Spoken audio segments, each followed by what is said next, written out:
Chers collègues, chers amis, très heureux de participer à cette journée internationale de mobilisation contre les violences faites aux femmes. Évidemment, un sujet extrêmement important et un sujet sur lequel je suis très heureux que le Conservatoire national des arts et métiers manifeste tout son engagement. Vous le savez, je suis particulièrement lié et impliqué sur cette question. C'est ce qui m'a poussé à proposer la création d'une chaire genre, mixité, égalité femmes-hommes de l'école à l'entreprise. Et c'est dans le cadre de cette chaire que la conférence qui vous réunit aujourd'hui s'inscrit. Plus largement, ces dernières années, notre établissement s'est fortement mobilisé. En 2016, j'avais signé en votre nom à tous la charte de l'égalité homme-femme élaborée par le ministère de l'Enseignement supérieur, de la Recherche et de l'Innovation.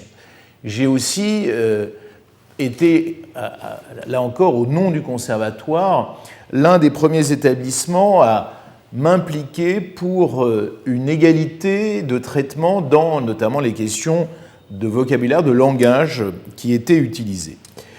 En clair, pour moi, il s'agit à la fois de lutter, ce qui est le thème, contre toutes les violences que malheureusement subissent les femmes de notre pays et du monde entier, mais aussi de faire progresser l'égalité professionnelle dans notre administration et bien sûr dans l'exercice quotidien de notre mission de formateur.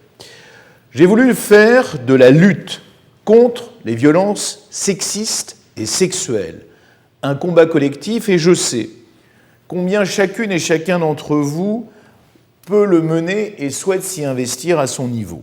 Pourtant, il ne faut jamais relâcher la garde. Pourtant, il ne faut rien laisser passer. Pourtant, il faut être attentif aux moindres signes. Ce combat contre des violences absolument inqualifiables et impardonnables fait partie intégrante du plan égalité voté par notre conseil d'administration en décembre 2020. Ce plan comporte en particulier le lancement d'une cellule Stop Violence.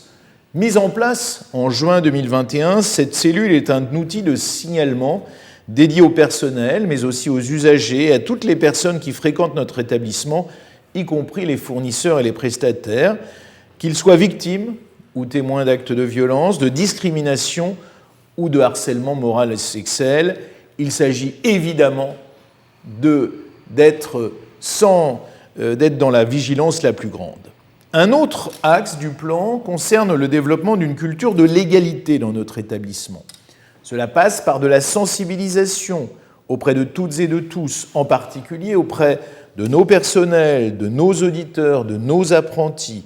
Beaucoup de choses, là encore, a déjà été accompli, notamment des présentations spécifiques au sein de l'école Vaucanson ou au sein du CFA, du Centre de formation de nos apprentis. L'école d'ingénieurs est elle aussi très mobilisée, notamment au travers d'une unité d'enseignement proposée à toutes et à tous ceux qui y étudient. Peut-être, et c'est une piste que je lance en cette journée si importante, faudra-t-il songer à la rendre obligatoire, cette unité d'enseignement. C'est en tout cas mon souhait, vous l'avez compris, d'aller de l'avant. Mais aujourd'hui, en définitive, il s'agit de nous, enseignantes, chercheuses, enseignants, chercheurs. Nous devons d'être absolument exemplaires dans l'exercice de nos missions.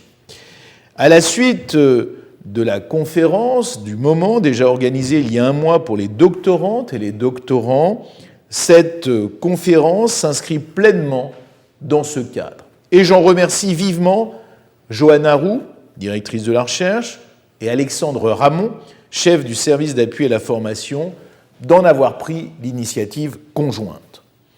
Je voudrais aussi, en conclusion, rappeler que notre établissement n'accueille pas assez de femmes, notamment dans les filières de sciences pour l'ingénieur. Nous pouvons, mais surtout nous devons progresser toutes et tous ensemble. C'est un sujet qu'en définitive nous avons apporté, nous, enseignantes-chercheuses et enseignants-chercheurs.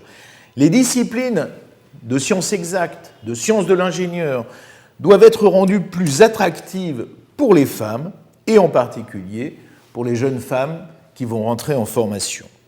C'est un enjeu de société qu'il nous faut prendre à bras-le-corps, notamment en allant faire de la vulgarisation là où souvent tout se décide. Je veux parler des écoles, je veux parler du système scolaire.